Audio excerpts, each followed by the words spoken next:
It's going to be Joe Wolff. Joe is a philosopher of science who has worked for many years on different aspects of philosophy of physics, of different theories of physics.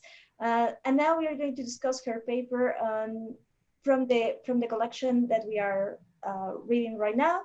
And she's going to speak for some minutes about the background of the paper, trying to clarify maybe some things that weren't put in the paper but are necessary for us to understand it a bit better. And then we are going to move to a session of questions and answers. And so thank you, Jo, for joining us. Moises, can you please start recording? Yes, I'm already recording. Okay. Thank you very much. So yeah, thank you for joining us. I think we all should turn our cameras off so we don't make neither noise nor interrupt like the connection. Then we can. At least turn your mics off. Maybe I'm happy for you to keep the cameras on. That is wise. Yeah, I guess I don't know, Joe, if you. I mean, I don't know.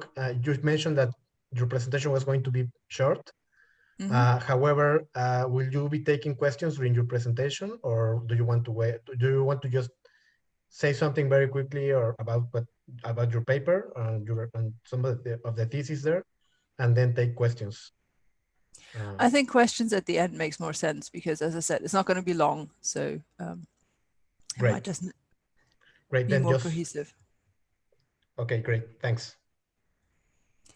Okay, excellent. Well, thank you for having me. This is really exciting. And I should say this is my first sort of Zoom research event. I've obviously done a lot of online and virtual teaching now, but haven't actually tried to talk about research in a serious way over Zoom. So that's exciting. The background to this paper is sort of quite funny, perhaps. So about 5 years ago, I wrote a paper on Maddie and naturalism, sort of broadly conceived, and the question of whether or not naturalists were scientific realists or not.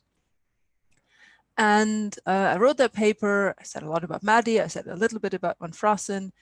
And then Bas van Frassen actually emailed me and said, oh, I saw this paper that you got. He may have been a reviewer for it. I don't know how he came across it. But he said, I saw this paper of yours where you talk about Maddie, and I thought you should really have a look at one of my papers that has appeared in a collection recently. So he sent me his paper, and obviously my immediate thought was, oh no, if only I had read this paper ahead of time. How embarrassing to have overlooked this, although admittedly it was published in a collection or in a volume of papers, so it wasn't sort of an obvious journal paper that you would easily come across. Still, I felt like I should have done my homework better and checked out this paper. So I read it, but I also found that I disagreed with it. So I had a bit of back and forth with Bas over email, but then turned to other projects and sort of didn't immediately work on it anymore. And then came the invite from Juha and Stephen to participate in this volume of theirs. And I remembered these thoughts I'd had about naturalism and the interpretation of science. And I thought, well, maybe here's an angle that I could exploit. Maybe this is a way in which I can sort of make use of having thought about this paper some and try to pursue this a bit more. So I wrote this up, and I was really worried that it wasn't sort of enough about quantum mechanics, and I still think it's probably lighter on the quantum mechanics and on the physics than most of the other papers in the volume, but it sort of fits with an interest or a concern of mine that I've had for quite a while, which is philosophical naturalism and the question of whether or not there's sort of a philosophical stance that I find attractive, or whether there's a philosophical stance that I find unattractive. And I should say, despite the fact that I'm sort of defending naturalism in several papers now, I'm actually quite skeptical of philosophical naturalism. So it's sort of playing devil's advocate, defending the position that I'm actually intuitively less drawn to. And the sort of starting point for that consideration was Van Frassen's concern that a naturalist can't really interpret physical theories or scientific theories in general. So that naturalism as a philosophical stance prevents you from participating in this debate that Van Frassen himself was instrumental in sort of putting to the forefront of philosophy of physics in particular, namely the interpretation of scientific theories. So if Van Frassen is right and the naturalist can't do that, then it seems the naturalist can't participate in what would seem to be one of the central projects of philosophy of physics today. Now, that in of itself should be a sign that something must have gone wrong in some way, because obviously there are lots of people who self-identify as naturalists who seem to be engaged in the project of interpretation. So it seemed worth teasing apart what was going on here and what von Frassen's challenge amounted to. And so one of the things that I try to distinguish in the paper very clearly is between interpreting a particular theory, such as quantum mechanics, and interpreting science as a sort of practice or endeavor that we're engaged in.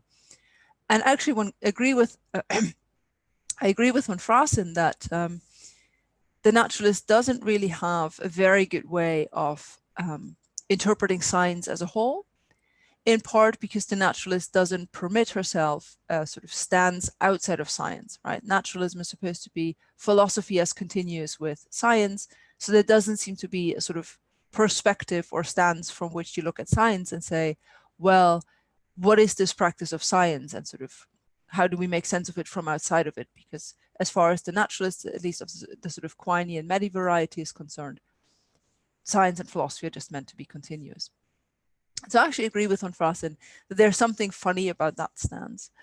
And I also agree with his analysis that one of the things that Medi does in her book is that her second philosopher, who's sort of exemplifying the virtues of both the ideal scientist and also the ideal philosopher in a way, is really two people. Is really sort of the naturalistic native, who's the person who's engaged in the scientific disciplines, and on the other hand, the naturalistic philosopher, like Medi herself, who says of the naturalistic native, here's how you should think of what scientists do, and here's sort of the ideal practitioner of science, namely somebody who is not engaged in some sort of reflective stance or philosophical stance about the practice they're engaged in, but rather somebody who's just thoroughly embedded in that stance and approaches every new question basically with a sort of scientific frame of mind.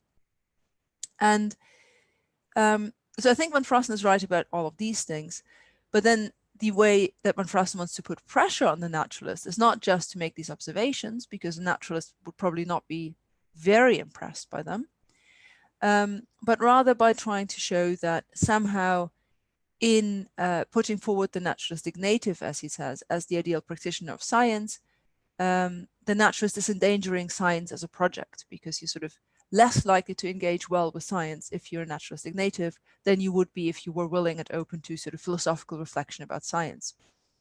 And that brings us back to the question of interpretation, because von Frassen seems to suggest that the naturalist not only cannot engage in interpretation about what science is, but also can't engage in interpretation of particular scientific theories.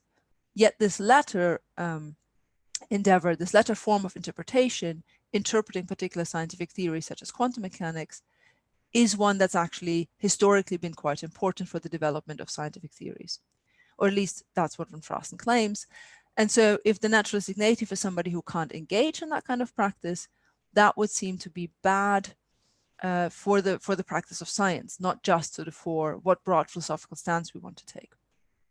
Because now it looks like the sort of naturalistic native is not going to be somebody who can deal with the situation of scientific crisis such as it arose in the advent or in the emergence of quantum mechanics, and as such, the naturalistic native would be sort of useless, would not be the ideal practitioner. The ideal practitioner would be sort of the philosophically reflective scientist, say like Einstein, maybe as sort of the paradigm example of somebody who does that. And I think von Frassen is correct that if this challenge stands, then naturalists have a problem, right? So I think if the naturalistic native is indeed the naturalist's preferred way of thinking of the ideal practitioner of science, and the naturalistic native turns out to be somebody who can't respond adequately to scientific crises, then there's something wrong with the naturalist's view of science. So what I try to show in the paper for the case of quantum mechanics, obviously, which is obviously a sort of limited case study, but I think a pertinent one, is that actually there are all kinds of sort of interpretive projects or aspects of interpretation that a naturalist can make perfect sense of. And so I tried to show this in a sort of step-by-step manner. showing both how interpretive questions arise in the context of the emergence of a new theory, then through alternative theories or interpretations that might challenge it. And lastly, I asked this question about, well, what about the ontology of scientific theories? How does that how does that interpretive project interact with the naturalist? And I argue that the third one is indeed the sort of most challenging one, although even there we find people like Wallace who say, no, actually the many worlds interpretation is just a literal reading of quantum mechanics. So there's sort of no additional philosophical stance we need to take. There's no sort of selection that we need, philosophical selection of how to read the text of the physics, as it were. And I connect that a bit towards the end with ideas of understanding and the question of sort of what is it we're trying to get from the interpretation of scientific theories, and argue that there's at least some sort of understanding that a naturalist can get, and that crucially a naturalist will think that explanation and understanding are just broadly part of the epistemic aim of science. Whereas of course von Frassen famously thinks the opposite. Von Frassen thinks that science doesn't ultimately aim at explanation, or that the aspects or sort of unexplained parts of science that sort of insofar as you want understanding or explanation of those, you need to pursue them otherwise. Explanation in general for von Frassen is this pragmatic endeavor, whereby instead of an epistemic aim. And so that's sort of where I locate the disagreement here, but I think that's a disagreement where you could quite reasonably and non-question beggingly side with the naturalist over von Frassen without thereby already sort of committing to either naturalism or empiricism. So you haven't really begged the question against the naturalistic or the empiricist stance on that point. So at the end of the day, I say, well, actually the naturalist can engage in the kind of interpreting theories project, but the naturalist perhaps indeed can't engage in the sort of interpreting science as a practice project. But it's really only the first one that would really present a problem for the naturalist by their own light, sort of from within their own stance, whereas the latter is something that, you know, if you're not a naturalist, you're not going to like, but doesn't by itself provide an argument against naturalism. So that's sort of what the paper is about, and sort of the history of that paper.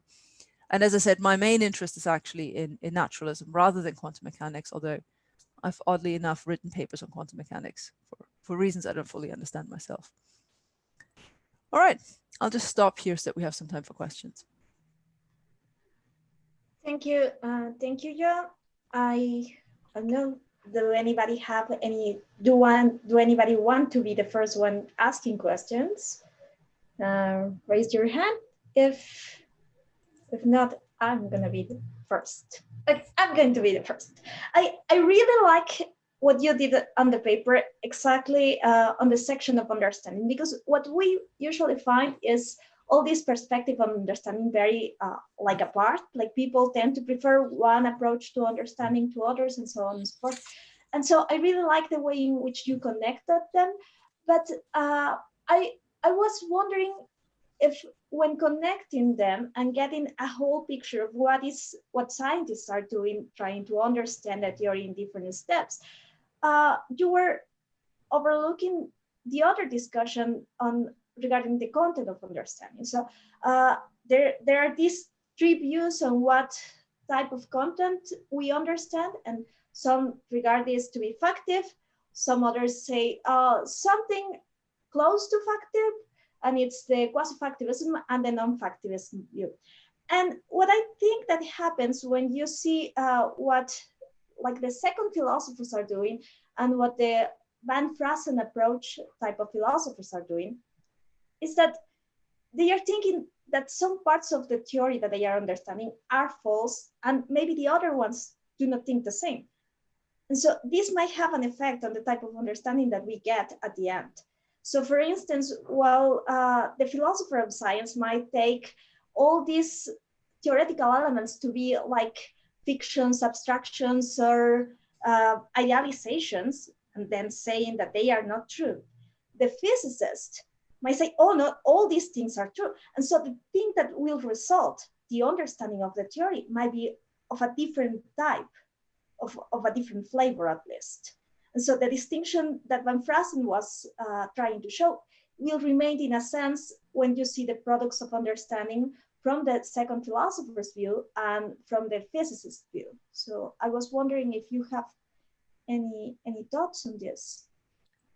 So, I mean, obviously what I say in the paper about understanding is not only am I connecting things, it's also, I think it's in a sense quite limited, right? I mean, I sort of pick up De Recht and Dijks and say, okay, look, I'm going to try and work through this and see what I can get from that.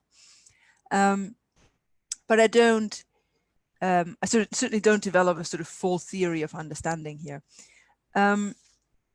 I do think for von Frassen in particular, the odd thing is that he doesn't even think that explanation is an epistemic aim of science, right? So for him, this is all pragmatics, and presumably he'd be very happy to say, oh, you can gain all kinds of different forms of understanding depending on sort of the different types of explanations that you might give.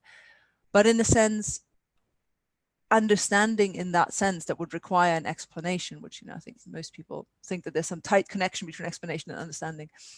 That's not something that science is even aiming to provide at the end of the day, right? So if we're looking at an epistemic aim of science for von Frassen, that's going to be provide empirically adequate theories that, you know, are good at predicting things, are good at describing things, present, you know, a family of models that are good for embedding a wide range of phenomena, and so on and so forth. But the sort of thing that people have now started talking about again, namely understanding and sort of what exactly it is and how it relates to explanation, that doesn't really feature very centrally in von Frassen's sort of empiricist view. And I think for a good reason, because I think he really wants to limit what science provides us with, and sort of in particular wants to shield off the possibility that science could deliver a sort of full-on metaphysical worldview, right? And a unique one at that, right? Because his project of interpretation is one where sort of different interpretations can be stuck around a scientific theory as plausible ways of looking at it. Now, I think you're absolutely right that, of course, in doing that, philosophers usually emphasize one bit of theory over another, right? So they might say, look, the wave function is so central in quantum mechanics. Obviously, we should take that literally in some sense. We should think that there is something there that the wave function corresponds to. And that is, I think, a way of being selective about what you're looking at. And I think you're right that most physicists who work on that stuff, or who use quantum mechanics in their day-to-day lives, don't necessarily think, oh, what ontological status should I assign to the object that's designated by psi in my equation, right? They're not going to have that kind of thought. So for Maddie's naturalistic native, I think it's right that she's likely to not be particularly bothered by these questions, right? So she would say, yeah, look, the wave function is an object in my theory, right? This is a mathematical feature of my theory that I'm using. And insofar as my theory provides evidence for the existence of various things, I might say that they're there. So electrons definitely there because my theory gives me evidence for them. Wave functions, less clear, right? Sort of, that's not exactly the sort of question that certainly not Maddie's naturalistic native engages in, and Maddie herself usually also doesn't really want to engage in. So I think there, a sort of naturalist like Wallace is a better choice, right? Because somebody like Wallace would say, oh yeah, no, if something is this central in your theory, then what the naturalist should do is take this quite literally. And if that means the Everett interpretation turns out to be the most plausible interpretation of quantum mechanics, then we should be Everettians. And I think that's, if you want to play that interpretive game, I think then you have to sort of switch your naturalistic stance a bit and go away from sort of strict Maddie over to something closer to Wallace. Sorry, that was a very long answer to a very plausible and reasonable question. I'm really sorry. No, but thank you very much. Yeah. So now Moises has a question, please. Thank you very much. Thank you. So my question might be just a simple misunderstanding on my part on what the scope of naturalism is. But so one issue that I kept thinking about was when thinking about how Maddie's second philosophy will apply to this discussion and the idea of how scientific practice, in a sense, can be its own arbiter and help us, give it some sort of interpretation of quantum mechanics. Is that there's this, so there's on the one hand the issue that within physics, for example, there are different physicists working on different things. So the issue of specialization. So you have not only obviously the obvious division between theoretical and experimental physicists, but even among those, you have people who are working on, some very exotic mathematics that you need to apply to some, use some formal structure to derive some theorem about that structure, or some experimental physicists who's just working on setting up like the right experimental conditions to test the properties of some posited object or something like that. So you have on the one hand this division of labor, where many of the physicists aren't thinking really about, as Maria mentioned, as you were discussing, issues having to do with ontology. But on the other hand, you also have physicists who are thinking about foundational issues. And every day you have more and more of those physicists who are really very much in the border with philosophers who are working on also on foundational issues. And they will recognize themselves as physicists. And part of what the methodology that they claim to be using is they claim to be thinking that, for example, some of the insights of philosophers might be relevant to help us improve quantum mechanics. So, for example, I'm thinking recently of Sabine Hossenfelder. She has who has recently been like engaging philosophers more. And she has these claims in many of her papers where she says that it seems like in her view, the solution of the measurement problem is the fact that we don't have a solution to the measurement problem is one of the reasons why we haven't been able to make much progress with quantum mechanics. At least that's her diagnosis.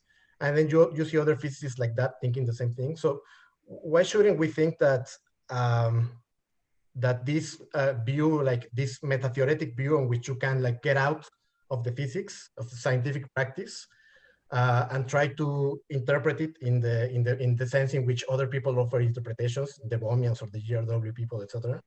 Why shouldn't we think that that's also part of scientific practice? Even though it's very close to philosophical practice. I'm sorry if you discussed this at some point but could you say something about that, please? Sure, happy to.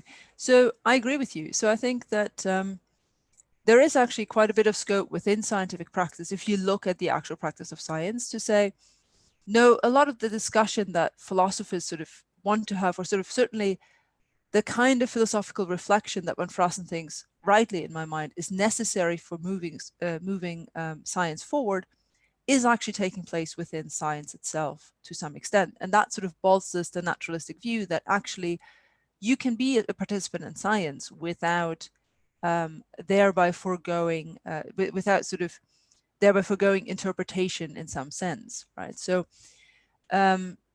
what I do say in the paper, and I think that's broadly right, is I think that the way it works within science is typically people are motivated by dissatisfaction. I think quantum mechanics is also a special case here because the measurement problem is not a philosophical problem per se. The measurement problem is a problem of, it looks like we have two competing dynamical propositions in our theory, and that seems bad. You don't have to have a very strong metaphysical background view, nor do you have to have a very strong methodological idea about what science should be like. You should think, if you have two competing or sort of conflicting dynamical laws in your theory, or sort of rules about how the dynamics of your theory go, that's a bad sign.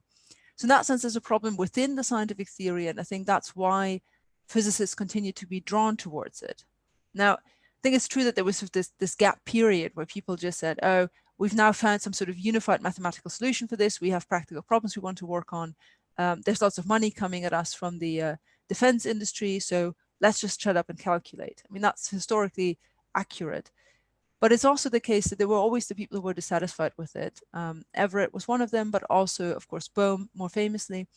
And then in the 80s, of course, GRW. Why are GRW writing what they're doing? Well, obviously, again, because they're dissatisfied with quantum mechanics as it is.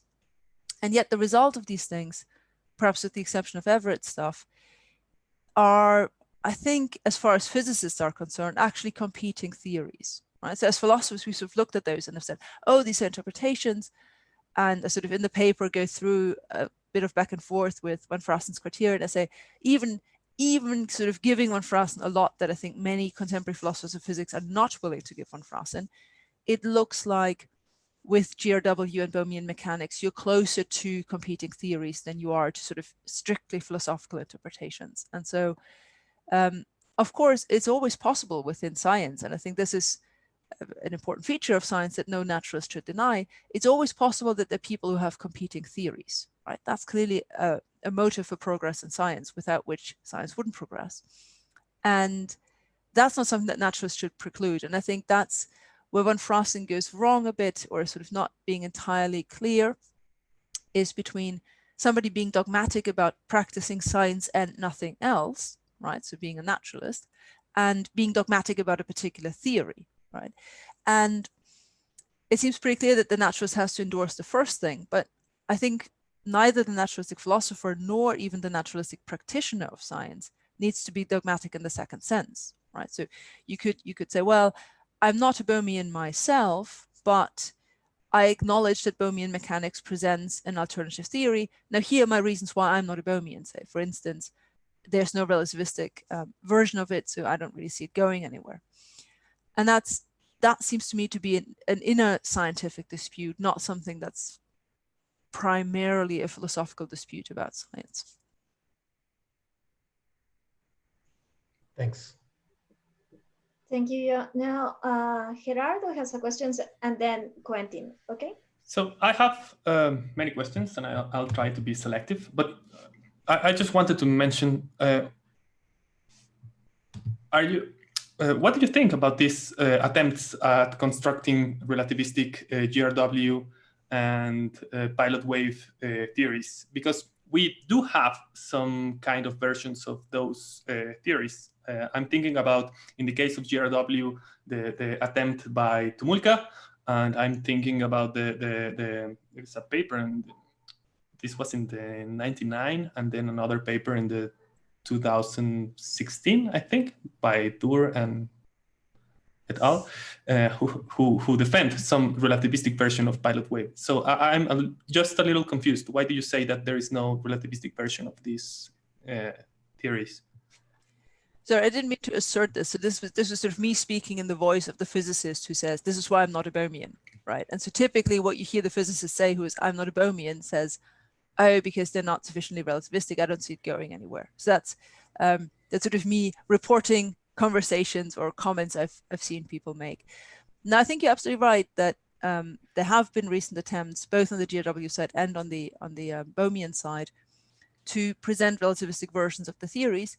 And what that indicates to me, without being, I mean, I'm in no position to assess whether those are viable and how fruitful or promising they are.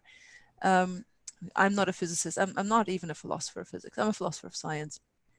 So I'm gonna suspend judgment on that. But I think what it indicates is that if you're going to be serious about these so-called interpretations as a physicist, you're going to treat them as though they're theories, right? You're going to say, in order to make my theory attractive as a viable alternative to quantum mechanics, I have to not just mimic what quantum mechanics does in the non-relativistic domain. I need to show how it can be extended to cover the relativistic domain. I need to show how that theory can be fruitful as something to build upon and to connect with the rest of sort of the scientific edifice that we have. And so I think that to me is a strong indication that at least as these theories stand now, perhaps less so when Van Frassen was writing his criterion for interpretation in 1991, but sort of the status these theories, in particular the Bohmian theory, has now, I think is very much as this is meant to be an alternative physical theory to quantum mechanics, and not just some interpretation that we sort of settle on top of the existing quantum mechanics. I mean, it was just a clarification. Okay, so I have, I think this is a more relevant question to the details of the paper. Okay, so you have this distinction between three types of interpretative endeavors. And honestly, I felt that they were, it smells like contrivance. because you have things like, so let me step back. So the first type is when you create a theory and you ask yourself about decisions on what aspects of a theory you should believe on, and on the concepts that the theory has. The second is about having different alternatives, and the third one is the sense that Van Fraassen likes, this sense of what is the ontology that the theory describes. And to me, it's artificial to think that these are three different distinct inquiries. Why? Because let's say we want to analyze a concept like non-locality or non-locality. What is non-locality? It seems to me, at least, that the discussion regarding the alternatives of quantum mechanics, the Bohmian pilot wave and GRW, has given us a way to understand what non-locality is. And in that sense, our understanding of these concepts are linked to the question of what alternative we're taking, which in the end are related to questions to how the world is according to these different alternatives. So I'm just asking, it seems to me that it is difficult to separate as completely distinct and not continuous, not in a continuum, these interpretative works. I mean, on one level, I'm just inclined to agree with you that, of course, when I draw these distinctions, I draw them by way of offering a tool for understanding this dispute, not necessarily as a way of saying, historically, you can sort of completely separate these. And certainly many of the people who were engaged in the initial development of quantum mechanics, sort of within often the same paper or within the same discussion, would go very quickly from here's the sort of particular problem in physics to, okay, and here's sort of an entire worldview that seems to hang on this. Are we positivist? Are we determined? Do we believe in deterministic physics? And so on and so forth, which makes those rich and interesting for philosophers, but also makes them sort of very confusing, I think, on some level, and sort of, to some extent, I would say even very confused at times. So, I mean, the way I'm trying to differentiate this in the paper is in part that I think that what Van Fraassen singles out as the sort of key moment where you need to be able to interpret is this early stage when a new theory emerges, when you're in the crisis of a paradigm. And what I try to show there is really to say, as long as you're able to step back from a single theory, as long as you're sort of not completely in the grip of a particular theory, you're able to engage in all this back and forth just within science. And in a sense, history shows this because most of these people were scientists who were engaged in that back and forth. And while they sort of brought in philosophical background assumptions here and there, sometimes explicitly and sometimes not, it seems that what decides the argument at the end of the day for them is actually having a successful, viable theory on the table, and less, oh, we actually have a satisfying metaphysical understanding of it. Because in all honesty, the Copenhagen interpretation was not a satisfying metaphysical understanding of the theory. And I think many scientists felt that way. And so it seems the fact that they were able to move on, in a sense, shows that there was some interpretive endeavor, there was some sort of theory building endeavor that was closed after von Neumann's formulation and Dirac and von Neumann's formulation, that in a sense then helped move the project forward. And it was only later, after the consolidation, that people then came back, people like Bohm and Everett came back and said, okay, now we need to do a bit more. And that's something that I think, at least in the sort of particular dialectic I'm having with Van Fraassen, is an important distinction to draw, right? Is how established is a theory, right? How sort of solidified is a theory? And I think, of course, in the 1920s and early 30s, quantum mechanics is not very solidified.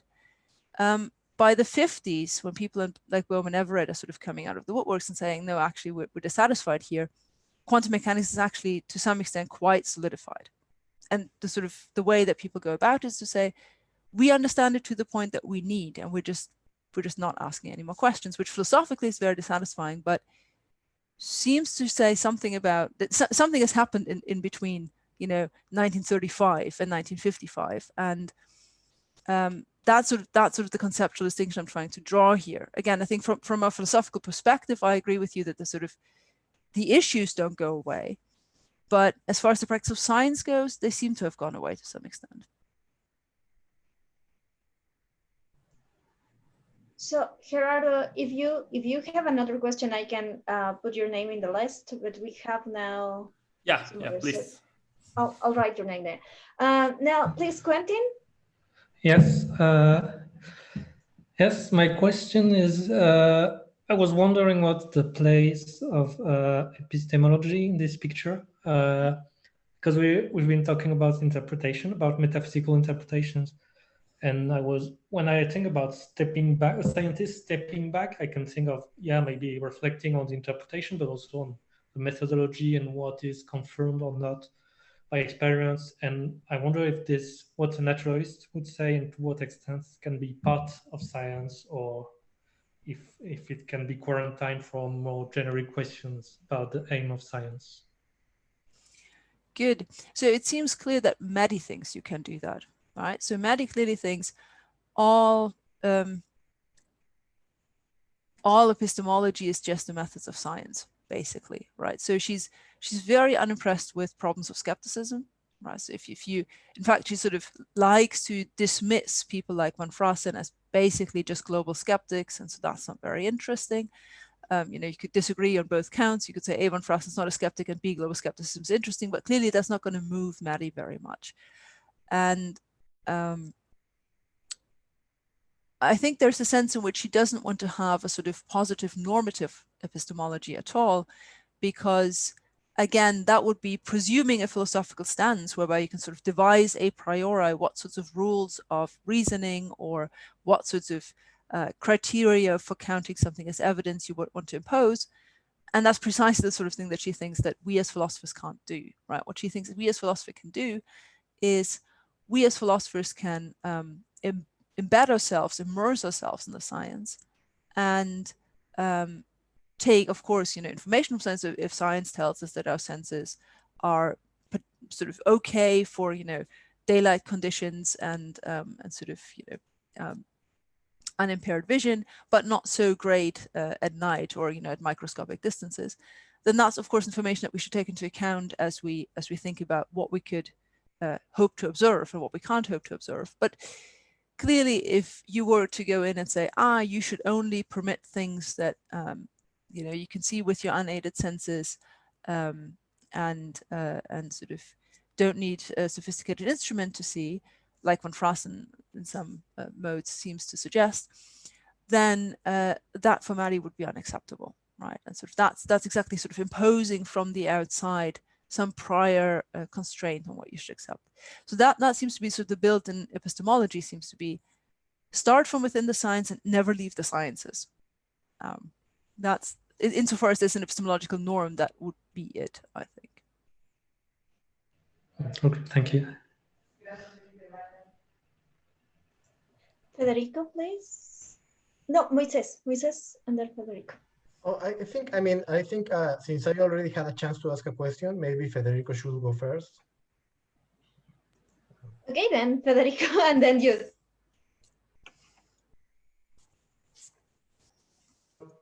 I was just going to say that this is just like, my training, how I have been, when teaching, you usually do it. So it's just like when you have to, I just get used to trying to be fair to people who are asking questions. It's like, oh, this person already asked, so. But. Okay, so Federico, and then if anybody who hasn't asked any questions wants to join the session now, just send me a message. And if not, then we start the second round with you, then Gerardo, and then me. Okay? Okay, me? Okay, thanks, Moises, for giving me your place. So the question is related to the notion of symbolic understanding. It is not a quite clear notion to me, because you put it, the confusing part is that you put it as the beginning of quantum mechanics, as the first synthesis that allowed then other physicists to shut up and calculate. But I think that it is quite the opposite, because at the beginning, the approach was critically philosophical, with Bohr and Heisenberg and many other fathers of quantum mechanics discussing vividly different philosophical approaches to the field. And I think that the first synthesis was a kind of dogma, which was not only symbolic manipulation, it was a network of concepts that physicists, trained and professional physicists, need to learn in order to be professional physicists. So but perhaps the confusing thing is that some parts of physics are really technical, and perhaps you have a postdoc doing a calculation and he doesn't know what he's doing, and it is a part of physics. But one thing is the social distribution of labor in science, and one thing is the complete wheel of science turning. At some point, you need a network of concepts in order to do science. Some guy must do that. And all the time, people is doing foundations. And it is the way you approach quantum field theory, and it is the reason why you reject, or most physicists will reject Pohmian mechanics, because I mean, it's not that they don't have proposals for quantum field theory, but we believe that it is not going to work. But all the time you're doing this game. And it is a game perhaps inside of science, but it has an overlap with philosophy. So my question is, what do you mean with this symbolic understanding and this first wave that gave place to the shut up and calculate? I don't understand. So what I had in mind, and maybe this cuts across what you just said, or maybe that is a version of this, and you're telling me that it doesn't stop with shut up and calculate, was more a sense of you had two mathematical formulations of quantum mechanics. That was confusing in the 20s, and you didn't know, was one of those the right theory and the other one the wrong theory, or was there in some sense a way of fitting them together? If so, how would that go? Was there a sense of sort of unifying them? And what I had in mind in the first instance was just, once you have a sort of standard formalism that sort of says, okay, we can make sense of how you both have matrix mechanics and wave mechanics, or you both have Heisenberg's and Schrödinger's formulations of it.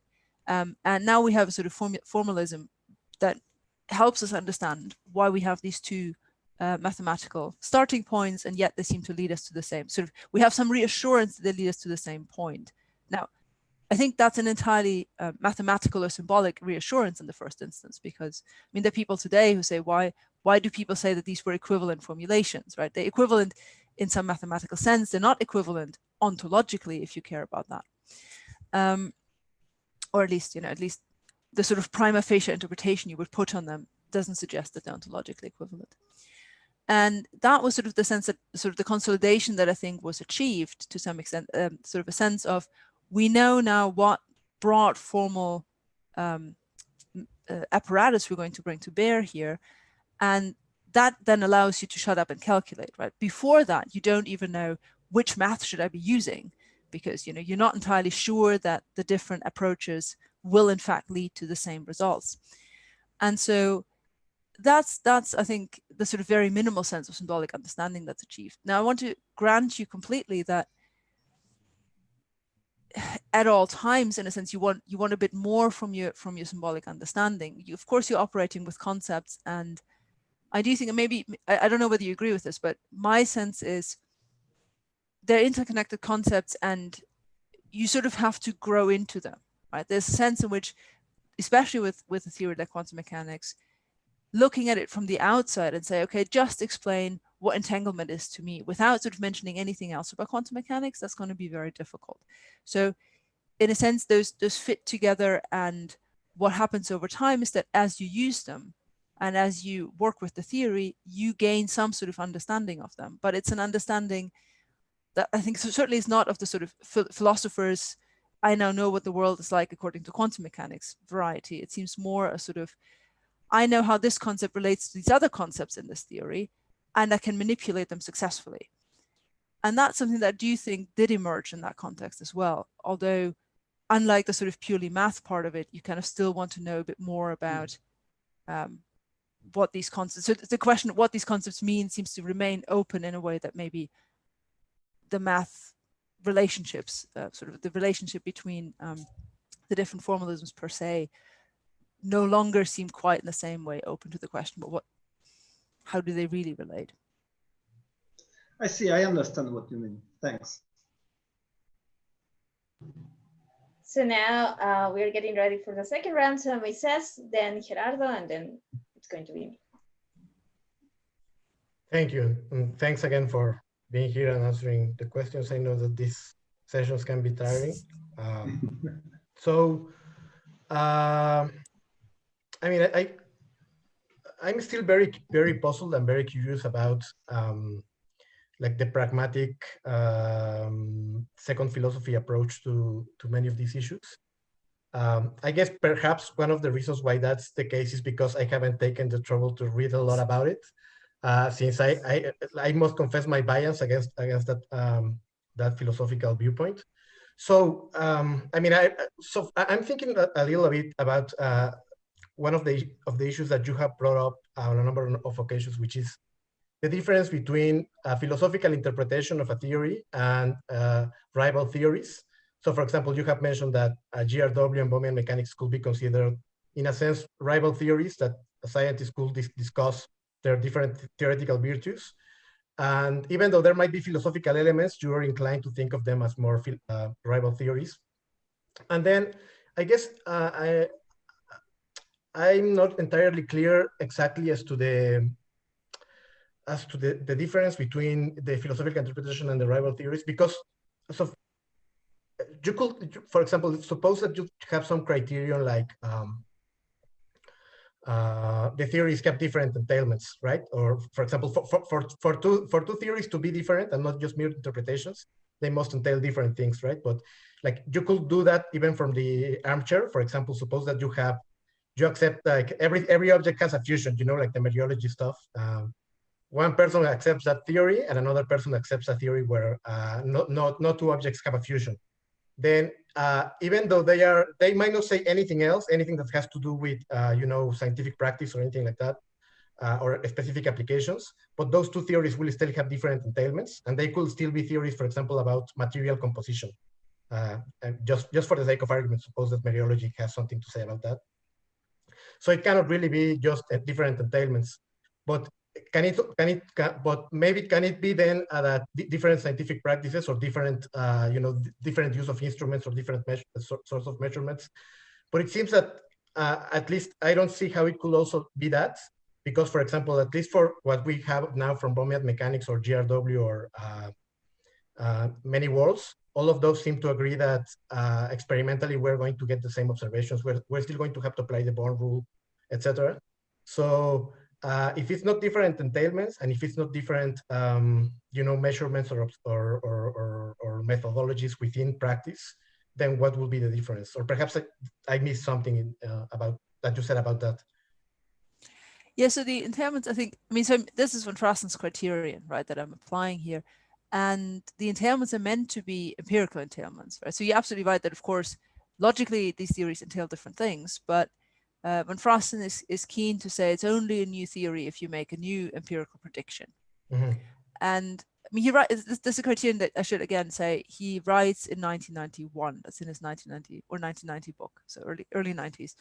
And I think a lot has happened since then, especially with Bohmian mechanics. So I think at the time when he's writing, it's plausible to say, well, GRW and Bohmian mechanics at this point, I mean, this is again, you know, a couple of years after GRW has been proposed, they're really only trying to mimic quantum mechanics empirically in the domain in question, indeed by recovering the Born rule in some way, right?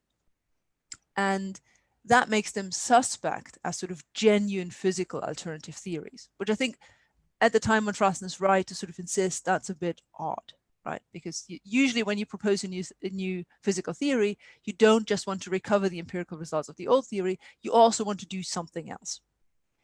And I'm willing to grant that for the sake of the argument, because again, I'm arguing against von Frosten, so obviously I should take his criterion on board. But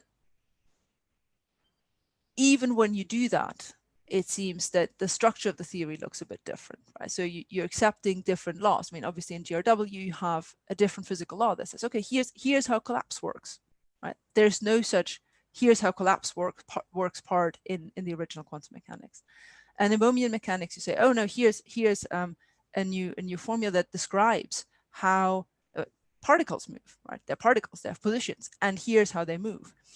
And again, that doesn't seem to be part of the original quantum mechanics. So that strikes me as sort of indicative of there being differences. And then I think once you move beyond that, and once you say, okay, and where are those theories today, 20, 30 years later, you have to say, actually, yeah, and the type of work that people have done since is trying to formulate relativistic versions of it, trying to show how you can get sort of from easy one particle in models to more complicated models. Right? You try to do these things precisely because you want to come to the point where you might end up making different predictions, or in any case where you have a viable alternative, one that provides you with what quantum mechanics and what has been built on quantum mechanics can give you. And so once you look at that, it seems to me that's not the type of work that philosophers do. And in fact, now philosophers do different type of work. They look at Bohmian mechanics and say, what sort of ontology should we really impose given Bohmian mechanics, right? And then say, oh, we should just use primitive ontology. Let's read just the particles, and maybe they don't even have any properties if you're Michael Esfeld, right? So that seems to be the sort of thing that philosophers do. But there, I think a sort of proper naturalist is within their rights to say, yeah, I can see how GRW and Bohmian mechanics were really important for helping us understand quantum mechanics better and for sort of moving the field forward. It's much less clear how, reflections about primitive ontology and the question of propertyless particles are really going to help us understand the physics better. Right? I think that is a place where I think there's a difference in these interpretive projects, or where there's sort of layers of interpretive projects that philosophers put on top of the physics that I think do go beyond what is necessary for moving the physics forward. Much as I enjoy them myself personally, but that's a different matter. Thanks, that helps. Thank you. Now we have to move to Gerardo, please. Okay, so yeah, perhaps this is somewhat a continuation of my point before and something that Federico mentioned. So in a sense, you are using the case of the history of quantum mechanics as a case study, right? And there is always a risk when using a case study of seeing a characteristic of the case study as a property of the kind of phenomena that you are trying to consider in general, right? So I think that in the case of quantum mechanics, even though it was never the case, it has never been the case that interpretative questions disappeared, as Federico mentioned, we can safely say that an attitude of shut up and calculate dominated a lot of decades of the 20th century. And I think that that is uncontestable, right? But I think that it can be the case, and it is arguably the case, that this is not something typical in the history of scientific theory, but an accident that can be traced back to very particular circumstances of what happened in the development of quantum mechanics. So I'm thinking of things like the fact that instrumentalism was very influential, things like the fact that science, physics was seen as an instrument for war, and so there was a lot of money used to have very practical applications in war, and aspects like the fact that strong personalities like Bohr were present, and they had a very how to put it, they like to impose their own view on what quantum theory was. So I'm just curious, what do you think about this? About this possibility that perhaps quantum theory has there is this difference between the discussions that happened in the beginning of the 20th century and in the middle, and those differences are not because of some normal evolution of a physical theory, but are an accident, a historical accident of many factors that were involved. I'm inclined to agree with you very strongly. I mean, it's certainly the case that probably true in general that any major physical theory is special in some sense. So I'm very hesitant to say, oh, quantum mechanics is special and all the other ones go like this. Rather, I think most likely when you look carefully at the history of each, you'll find that, yeah, of course, there's some broad features that do emerge, and there's usually more philosophical discussion when a new theory emerges, especially if it's a sort of large scale, changes a lot of things kind of theory. And then eventually it dies down a bit. But the factors that lead to it, there are always going to be factors from within the theory and external factors that act together. And those are going to be different for the different theories. And so I think the factors you've pointed to with quantum mechanics are definitely the right ones, and played a major role in shaping the particular history and the particular way that this theory went, emerging as it were in the interwar period, leading to another big war, leading to the Cold War.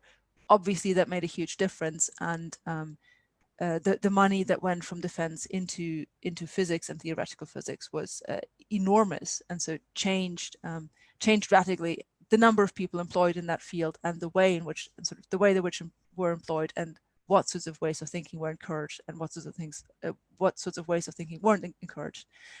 And, you know, particular stories you could add to that, like whatever happened with Bohm and why was he considered a communist? You know, so there's sort of layers of that clearly fascinating history.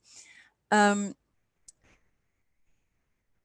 sort of two things I can say to this. One is, of course, it's difficult to extrapolate, although a similar sort of phenomenon seems to occur with Newtonian mechanics, again, similar in a loose sense and for different reasons, where initially you have a lot of discussion over the question of what are space and time in Newtonian mechanics?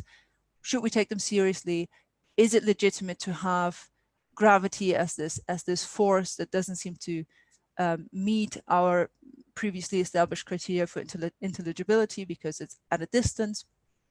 And as the theory continues, as it is successful, sort of over a longer time period and more slowly perhaps, it gains traction. And those metaphysical questions, even though they remain, I mean, people like Mach in the early 19th century worry about this, even though these questions remain, they are no longer at the forefront of where scientists are working.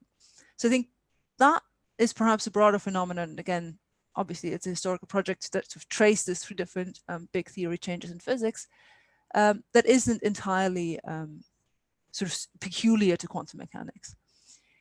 Now, of course, there are also other reasons why I'm choosing quantum mechanics as a case study here, which is that von Frassen raises his interpretive question in the context of quantum mechanics. So it seems fair enough to say, well, let's look at the theory that you've proposed as the theory for which we should go about and look for interpretations, and see whether that project is really unavailable to the naturalist.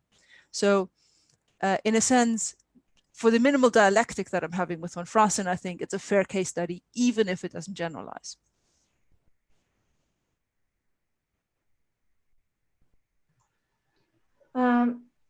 I guess I'm just gonna have maybe a quick question about an empiricist view that incorporates this aim of understanding in their philosophical view, right? So as you were saying in the last section of your paper, if one looks at what the empiricist is seeing when looking at this practice of scientists working with a theory, what they recognize is that there are theories that are susceptible to be interpreted in different ways with different ontologies, while the naturalist will say that there are privileged ontologies that will be placed in these theories, right?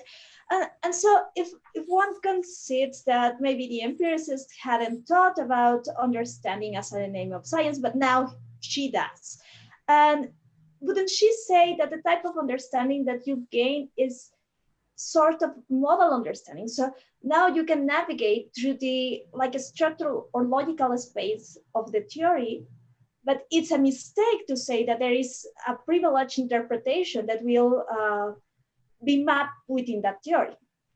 And if the empiricist concedes this, she can say, oh, and the fact that the naturalist is doing a different thing and saying that there are privileged interpretations only shows that they haven't gained like actual understanding. What they have is like the illusion of having understood something, but they made a turn somewhere and now they are mistaken and they get the feeling of depth of understanding, but it's just an illusion, it's just mistaken.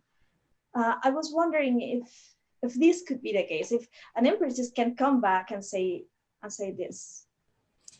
So I think you're absolutely right. An empiricist will definitely want to say interpretation is always plural, right? There isn't like one privileged interpretation. Instead, you always have this plurality, and you have at a minimum you have a sort of underdetermination of which of these is best. Some empiricists might go further and want to say maybe it's like indeterminate, maybe a sort of no fact of the matter about this. But I think Van Fraassen is not one of those actually. And for Van Fraassen, again, this is a very important principled point, right? Because he really wants to say that the scientific theory itself only aims to be empirically adequate. So there must be a sort of plurality of interpretations available, because otherwise it seems that you could make very easy step for empirically adequate. And plus, this is the unique correct interpretation. So now you have a sort of full-on theory that's true about everything, including the unobservables. And I think that's going to be a very, very difficult point to argue in a neutral way, right? So the naturalist, of course, insists there's a unique interpretation, or sort of there's a unique truth to which we're working, and it's true that maybe at any given moment our theory leaves options open, or maybe it's sort of not fully closed yet. But sort of we have sort of a sort of prime candidate. So again, in Wallace's case, the many worlds interpretation, and we're going to go with that one as sort of the all things considered best candidate for best theory. And then of course we acknowledge that our theories are fallible and could change in the future, and so on and so forth. And Van Fraassen insists, no, there always has to be a plurality of theories. Now the question is, could you, and I think you were working towards this kind of argument, could you make an argument that even from the naturalist's own perspective, not having that plurality of interpretations around is a problem, right? And so I think what the empiricist needs to do is they need to say that the understanding that you gain from having this plurality of interpretations, not just alternative theories, but interpretations in the sort of stricter ontological sense, somehow really limits what you as a naturalist should want to have in terms of understanding, right? So it needs to be an understanding the naturalist wants to have for it to be something that the empiricist can then put forward as, here's where your stance is falling short. Here's where your stance is not allowing you to get what by your own lights you should want. And I think that is the way to go, right? Is to push that point. I'm not sure whether it can be done, right? I'm not sure whether it isn't possible for the naturalist to say, or sort of always sort of find a way of saying, oh yeah, if it's interesting, if it's something I want to have, then actually it turns out to be an alternative theory. Whereas, and you know, that I'm fine with. Whereas if it really is just a sort of in principle elusive metaphysical disagreement that we're after here, right, between these different interpretations, then I don't see how I as a naturalist should want more of that. Like why is that helping me in my naturalistic project? And so Wallace, I think, is a really interesting test case here, because he clearly does engage in the sort of interpretive project, and he wants to defend the many worlds view as the correct view. At the same time, it seems clear that he puts this forward very much as a naturalistic project, and very much as a project of, no, I'm just reading quantum mechanics as it is, literally. I mean, that's sort of his line. And that, I think, is philosophically an interesting, but actually very sort of difficult stance, right? Because it seems to flip-flop between, yeah, it's worth engaging these other interpretations because I want to argue for mine, yet at the same time denying, in a sense, that you really engage in a project of empirically completely underdetermined interpretation. Yeah. So, regarding that, so I was actually curious regarding how much do you think that David Wallace's position is actually a reasonable one. Because, I mean, David Wallace is very smart and a very nice guy, but he has this tendency of holding very the most weak positions and difficult positions to hold. And I was just curious, how much do you believe that this idea that you can just see a tiger in a wave function, as he says, how much do you really think that that is a reasonable path to follow? So I'm skeptical about that myself. I mean, not because I feel like I can compete with David Wallace on the interpretation of quantum mechanics. I mean, he knows way more physics than I do, but I do worry about the sort of metaphilosophical stance that he takes here, and I don't really buy the idea that no, the Everett interpretation is just quantum mechanics literally, as you know, they should have always read it. Like, you know, the collapse postulate was just a mistake. I mean, to me, I think it's an interesting interpretation. I think it's one worth defending, and I'm curious to see how it works out. But the idea that somehow that was sort of the obvious option, no, I don't actually buy that foot. I just have like a super quick follow-up. Is that okay? Sure. So it's just also on the Wallace stuff, because so one curious thing that Wallace does is, even though he's making these claims that physicists, this is just like reading literally what the world is like according to the physics. It's just pure Schrödinger evolution, no collapse.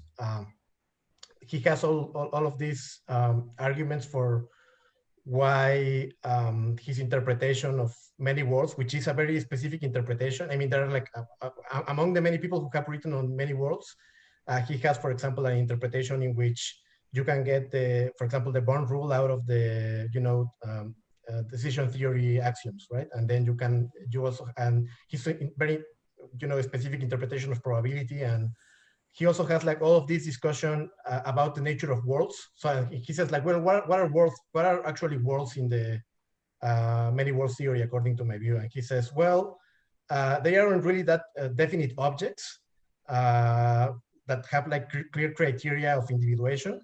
But it doesn't really matter, because just as people aren't definite objects that have clear criteria of individuation, in the persistence debate in metaphysics, we can also say that for worlds, these also do not have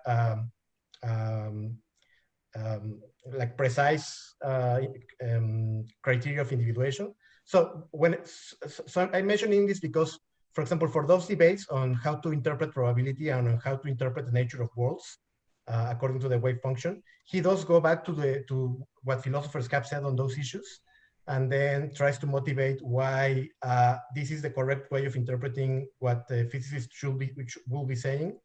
So, I mean, I don't think that this is sufficient to show that he's not a naturalist with regards to his intent, but I do think it's in a sense, maybe it shows that the division between the naturalist and the non-naturalist isn't, as strong as perhaps one might worry. I don't know. I think you're putting your finger at various points in Wallace's view where he seems to take on philosophical commitments that certainly themselves are not motivated from just within quantum mechanics, right? So, I mean, I think this both makes Wallace's work really interesting, because he actually knows a bunch of philosophy in addition to knowing a bunch of physics, and draws on that in a very interesting way. It also, I think, does raise the question. There seem to be choice points, right? You could have taken on a different reading of probability here. Why did you go with this one? You could have taken on a different reading of what a world is in the many worlds interpretation. Why did you go with this one? And whenever you have these choice points, that indeed is sort of grist for Van Frassen's mill of saying, yeah, no, look, what looks like a straightforward reading of the math really turns out to be actually a sophisticated interpretation where other options are possible, right? So, so I think pressure can indeed, these are points where pressure can be put on Wallace for saying, no, what you're doing is not just reading off the sort of textbook and saying, obviously, there are other worlds. Obviously, that's how we should understand what's going on here. So, so I think in that sense, repeating my answer from earlier, I do have my doubts that Wallace's project is really a sort of innocent of philosophical viewpoints and interpretation, as he sometimes at least presents it. Thanks. Thank you, Joe, for joining us. I think we have no more questions, and also it's very late out there. So thank you for joining us. We have like so much fun. Actually, I want to say this. Gerardo and Moises sent me private messages saying that we should let you go because it's too late over there. But obviously they were having that much fun that they were the ones that joined once again. So it was great having you in the seminar. It's a pleasure to see you once again, and thank you for visiting us and talk about your paper and discuss it with us. Thank you. Thank you for having me. Yeah, it was a lot of fun. I enjoyed this. Thank you. Thanks a lot. Thank you. Well, see you, everybody, and see you next week. I guess, I mean, because I recorded the session, we will, if you're interested, we can send you the link to that discussion. That'd be nice. Yeah, thank you. Thank you very much. Okay. Thank you, everybody. See you in 1 week. Bye. I'll send you an email. Thank you, Joe, once again. Bye. Bye.